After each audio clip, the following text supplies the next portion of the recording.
તો લાસ્ટ વિડીયોમાં આપણે ફોન્ટાનેલ્સ જોયા હતા. અત્યારે આપણે મોલ્ડિંગ સ્ટાર્ટ કરીએ છીએ. નાનો એવો આ યુનિટનો લાસ્ટ ટોપિક છે મોલ્ડિંગ. આગળનું જોઈ લઈએ થોડુંક કે ફોન્ટાનેલ્સ, તેની પહેલાં આપણે ફિટલ સ્કલ જોયું હતું. બરાબર, ફિટલ સ્કલની અંદર પેરાઇટલ બોન્સ જોયા, સૂચર જોયા. બરાબર, ક્યાં ક્યાં સૂચર આવેલા છે, ક્યાં ક્યાં બોનથી બનેલું હોય છે ફિટલ સ્કલ. બરાબર, તે જોયું. એના પછી ફોન્ટાનેલ્સ જોયા. બરાબર, બંને ટોપિક છે તે ઇમ્પોર્ટન્ટ છે, ફિટલ સ્કલ અને ફોન્ટાનેલ્સ. બરાબર, બંનેમાંથી એક્ઝામમાં પૂછાઈ શકે. ફોન્ટાનેલ્સની અંદર કેટલા ફોન્ટાનેલ્સ હોય તો કે ટોટલ 6 ફોન્ટાનેલ્સ હોય છે. બરાબર, તેના નામ આપેલા છે, તેમાંથી આપણે 2 છે તે મહત્ત્વના છે, એન્ટિરિયર ફોન્ટાનેલ અને પોસ્ટેરિયર ફોન્ટાનેલ. એન્ટિરિયર ફોન્ટાનેલને ક્યાં નામથી ઓળખવામાં આવે છે? બ્રેગમાં. જે આગળની સાઈડ જે ફોન્ટાનેલ્સ બને છે તેને બીજા ઓલ્સો કોલ્ડ એઝ અ બ્રેગમાં. પોસ્ટેરિયર ફોન્ટાનેલ છે તેને આપણે લેમ્બડા તરીકે બીજા નામે ઓળખાય છે. બરાબર છે, તો લેમ્બડા આવે તો પોસ્ટેરિયર ફોન્ટાનેલ્સ એવું થાય છે. બરાબર, એન્ટિરિયર ફોન્ટાનેલ્સ છે તે 1 સજાઇટલ સૂચર, 1 ફ્રન્ટલ સૂચર એન્ડ 2 કોરોનલ સૂચરથી તે બને છે. બરાબર, તે કેટલા મંથે ક્લોઝ થાય છે? 1.5 યરે એન્ટિરિયર ફોન્ટાનેલ્સ તે ક્લોઝ થાય છે. બરાબર, એટલું યાદ રાખવાનું છે. એન્ટિરિયર ફોન્ટાનેલ ક્યારે બંધ થાય તો કે 1.5 યરે તે બંધ ક્લોઝ થાય છે. બરાબર, પછી પોસ્ટેરિયર ફોન્ટાનેલ છે તે બીજા કયા નામે ઓળખાય છે તો કે લેમ્બડા નામે ઓળખાય છે. તેનો શેપ કેવો હોય છે? ટ્રાયેંગ્યુલર હોય છે. એન્ટિરિયર ફોન્ટાનેલ્સ છે તેનો શેપ ડાયમંડ શેપનો હોય છે, અને પોસ્ટેરિયર ફોન્ટાનેલ છે તેનો શેપ હોય છે તે ટ્રાયેંગ્યુલર શેપનો હોય છે. તેની સાઇઝ પણ બતાવેલી છે. બરાબર છે, અને તે ક્લોઝ 1.5 મંથે ક્લોઝ થાય છે. અને એન્ટિરિયર ફોન્ટાનેલ છે તે 1.5 યરે ક્લોઝ થાય છે. બરાબર, બેની અંદર ડિફરન્સ સમજો. પેલો છે તે 1.5 યર બંધ થાય, અને બીજો છે તે 1.5 મંથે ક્લોઝ થાય છે. બરાબર છે, બેના શેપ, બેના નામ, બરાબર છે, બીજા ક્યાં નામે ઓળખાય છે તે યાદ રાખજો, અને ક્યાં ક્યાં સૂચરથી તે બને છે બરાબર તે જોવાનું છે. બરાબર, એટલું યાદ રાખવું જોઈએ. એટલી આપણે ખબર હોવી જોઈએ કે એન્ટિરિયર ફોન્ટાનેલ અને પોસ્ટેરિયર ફોન્ટાનેલનો શેપ, સાઇઝ, બરાબર, કેટલા મંથે કેટલા યર તે ક્લોઝ થાય છે, અને ક્યાં ક્યાં સૂચરથી તે બને છે. બરાબર, એટલી વસ્તુ એની અંદર ખબર હોવી જોઈએ. પછી ફિટલ હેડના diameter of the fetal skulls. બરાબર, ટેબલ નંબર 3 ઉપર તમે બુકમાં જોજો, મેં diameter of the fetal skull છે તે ઇમેજ ડાયાગ્રામ દ્વારા બતાવેલું હતું આગલા વિડીયોમાં. બરાબર, તેને ફરીથી જોઈ લેજો. કાંઈ કરી હોય તો એમાં પૂછજો. તે પણ યાદ રાખવાના છે, ઇમ્પોર્ટન્ટ છે. 6 જે ડાયામીટર છે હેડના તે યાદ રાખવાના છે, ક્યાંથી ક્યાં કેટલો ડાયામીટર હોય હેડની અંદર. બરાબર, તે યાદ રાખવાનો છે. અને સૌથી પહેલાં નામ, બધા બોનના નામ આવડવું જોઈએ તો તમને ડાયામીટર છે તે ઓળખતા આવડશે, અને એના ઉપરથી તમને એ કેટલું એનું મેઝરમેન્ટ છે તે યાદ રહેશે. હવે એના પછી સ્ટાર્ટ કરીએ છીએ મોલ્ડિંગ. મોલ્ડિંગ શું છે તો કે બર્થ કેનાલમાંથી પસાર થતી વખતે ફિટસના હેડના શેપમાં રેઝિસ્ટન્ટ થવાથી ફેરફાર થાય છે, તેને મોલ્ડિંગ કહે છે. બરાબર, અંડરલાઇન કરેલી છે, આઈએમપી છે. મોલ્ડિંગ એટલે શું?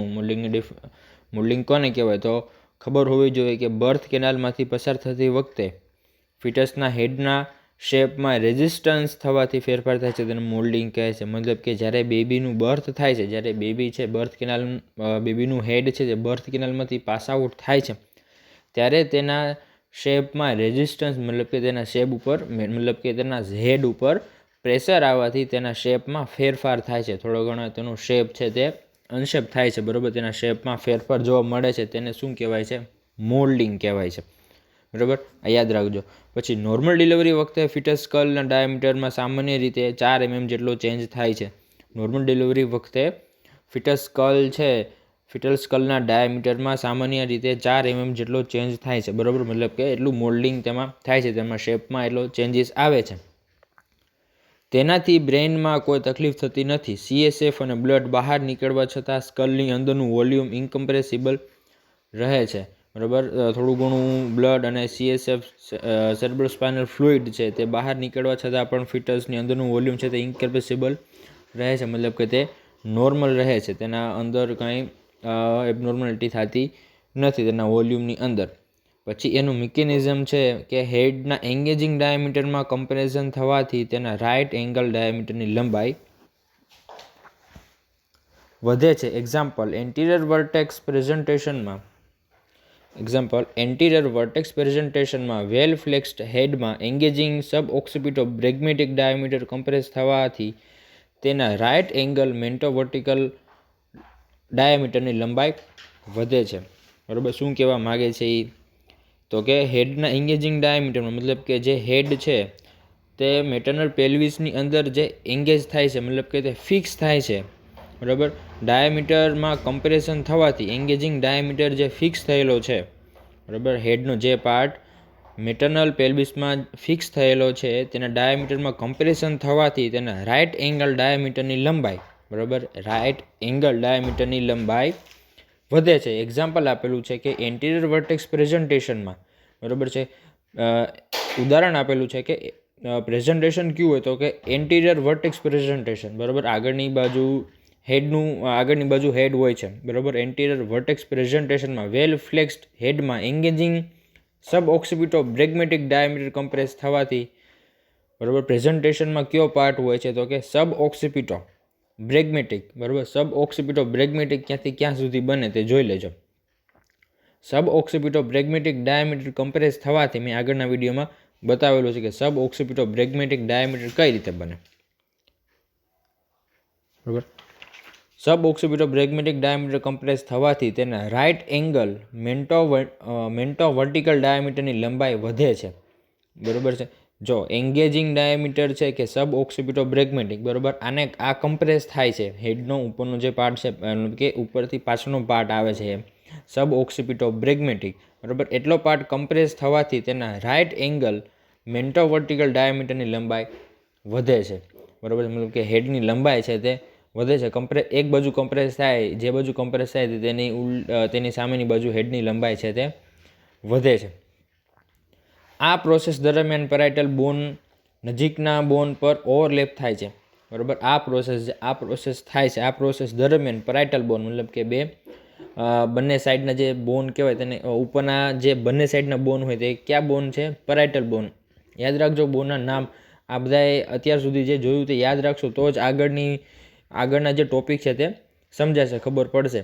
આ પ્રોસેસ દરમિયાન પેરાઇટલ બોન નજીકના બોન પર ઓવરલેપ થાય છે, બરાબર. બંને પેરાઇટલ બોન છે તે આજુબાજુના તેના બોન ઉપર ઓવરલેપ થાય છે, એકબીજા પર ઓવરલેપ થાય છે. પાછળની તરફ ઓક્સિપિટલ બોન, ફ્રન્ટમાં ફ્રન્ટલ બોન, સાઇડમાં ટેમ્પોરલ બોન, વર્ટેક્સમાં રાઇટ પેરાઇટલ બોન તે લેફ્ટ પેરાઇટલ બોન પર ઓવરલેપ થાય છે, બરાબર. આટલા બોન છે તે પ્રોસેસ દરમિયાન એકબીજા પર ઓવરલેપ થાય છે.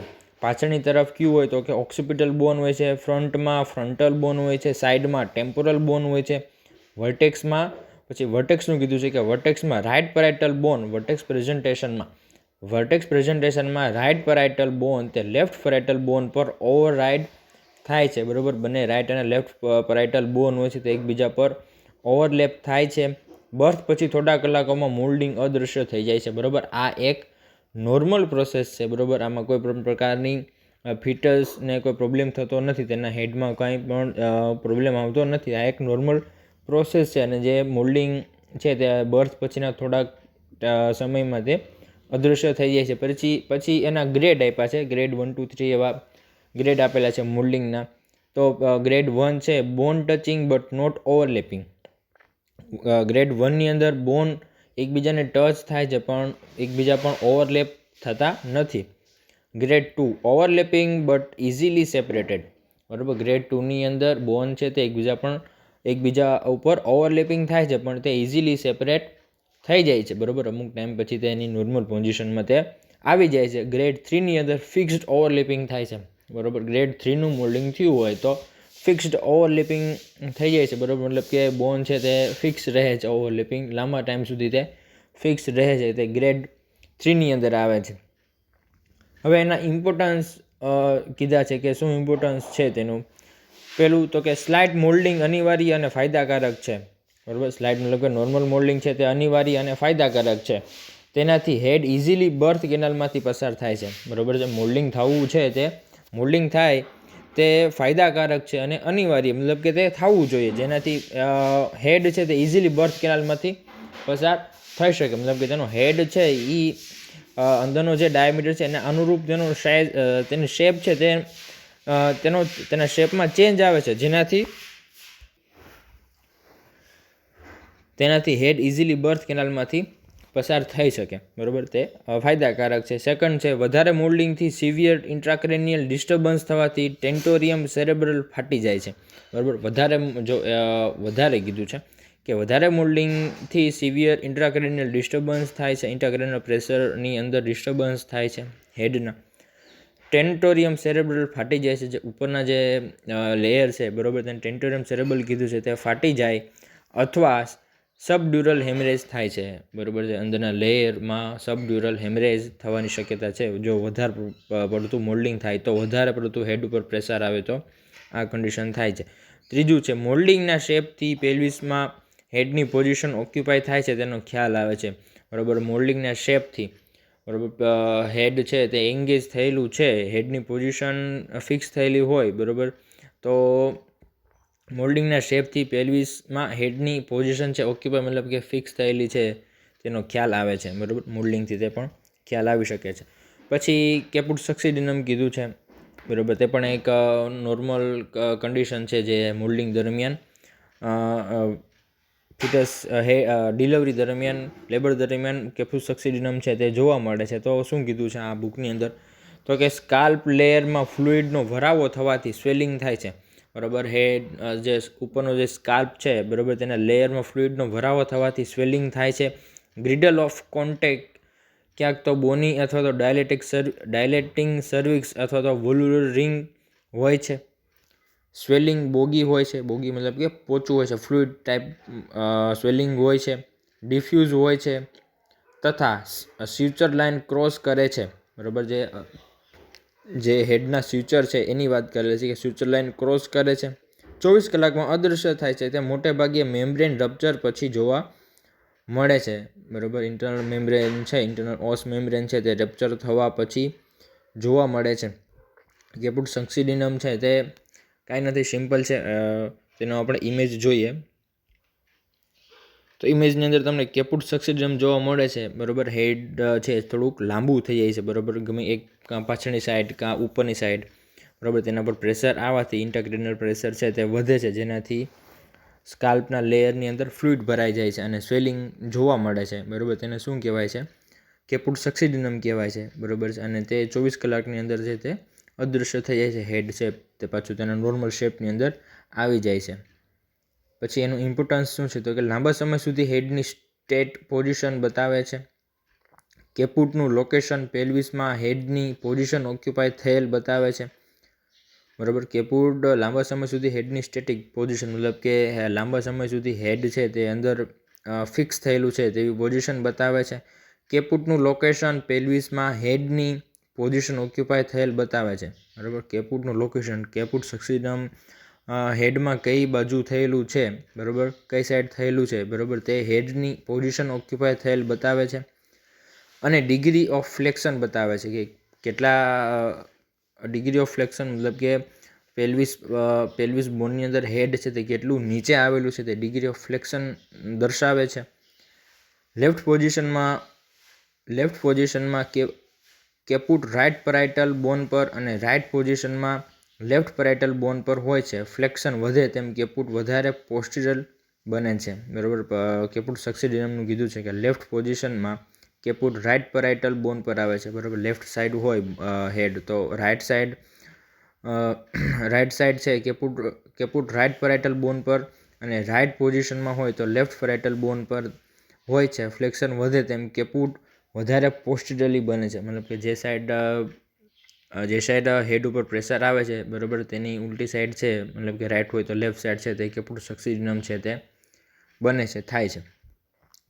બરાબર, અને ફ્લેક્શન વધે તેમ કેપુટ વધારે પોસ્ટિરલી બને છે, અને જેમ ફ્લેક્શન વધે છે ત્યારે પોસ્ટિરલી સાઈડ છે તે કેપુટ સક્સીડિનમ છે તે બને છે. બરાબર, આને આપણે વધારે what is the degree of flexion છે, ખાલી ફ્લેક્શન છે, બરાબર, તે આપણે મિકેનિઝમ ઓફ લેબર જોશું ત્યારે તમને ઇન ડિટેલ ખબર પડશે કે કઈ રીતે ડિગ્રી ઓફ ફ્લેક્શન કહેવાય છે,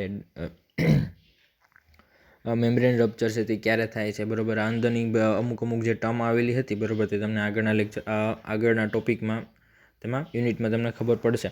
તો આ ત્રીજું યુનિટ અહીંયા પૂરું થાય છે, બરાબર. સમરીમાં જોઈ લેજો કે સમરી શું કીધું છે કે ઓવમ, સમરી એક વખત પાછું રિવાઇઝ કરી લઈએ, બુકની અંદર છે. ઓવમ અને સ્પર્મના મેચ્યુરેશન બાદ ઓવમનું ફર્ટિલાઇઝેશન થાય તો તેના વિકાસ થાય છે, બરાબર. સમરી અંદર શું ધ્યાનમાં રાખવાનું છે તો કે ઓવમ અને સ્પર્મના મેચ્યુરેશન બાદ ઓવમનું ફર્ટિલાઇઝેશન થાય તો તેનો વિકાસ થાય છે. બંનેનું મેચ્યુરેશન થયા બાદ ઓવમનું ફર્ટિલાઇઝેશન થાય, ઓવમ છે તે ફર્ટિલાઇઝ થાય તો તેનો વિકાસ થાય છે, જેમાં પ્લેસેન્ટા ફિટસની લાઈફને સપોર્ટ કરે છે. જેમાં પ્લેસેન્ટા છે તે ફિટસની લાઈફને સપોર્ટ કરે છે. ફિટલ મેમ્બ્રેનમાં 2 લેયર છે, યાદ રાખજો. ફિટલ મેમ્બ્રેન્સમાં 2 લેયર છે. પેલું આઉટર કોરિયોન, બરાબર. સેકન્ડ છે ઇનર એમ્નિયોન કે જે એમ્નિયોટિક ફ્લુઇડના ફોર્મેશનમાં ફાળો આપે છે.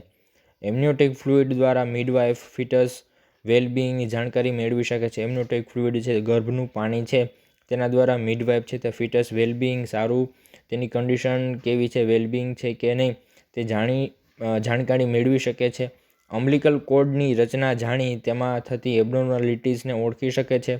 અમ્બલિકલ કોર્ડની રચના જાણી તેમાં થતી એબનોર્માલિટીઝને ઓળખી શકે છે. ફિટલ સર્ક્યુલેશન તે એડલ્ટ સર્ક્યુલેશનથી ઘણી રીતે અલગ છે. ફિટલ સર્ક્યુલેશન આપણે જોયું, બરાબર, તે આપણા એડલ્ટ સર્ક્યુલેશન કરતાં ઘણી રીતે અલગ છે. તેમાં 5 યુનિક સ્ટ્રક્ચર બને છે. જ્યારે અમ્બલિકલ કોર્ડ ક્લેમ્પ અથવા કટ કરવામાં આવે ત્યારે પ્લેસેન્ટાનો બ્લડ સપ્લાય કટ ઓફ થાય છે અને તે ક્લોઝ થાય છે. ફિટલ સ્કલનો શેપ ઓવોઇડ અથવા તો એક શેપનો છે. ફિટલ સ્કલ, ફિટલ હેડનો શેપ છે તે ઓવોઇડ અથવા તો એક શેપનો હોય છે. બર્થ વખતે સ્લાઇટ મોલ્ડિંગ અનિવાર્ય અને ફાયદાકારક થવાથી હેડ ઇઝીલી બર્થ કેનાલમાંથી પસાર થાય છે, બરાબર. આખા ચેપ્ટરની સમરી આમાં આવી ગઈ છે, બરાબર છે. આમાં કાંઈ ક્વેશ્ચન હોય તો ગ્રુપમાં મેસેજ કરજો, બરાબર. પછી આપણે નવું ચેપ્ટર સ્ટાર્ટ કરીએ છીએ, ચેપ્ટર 4.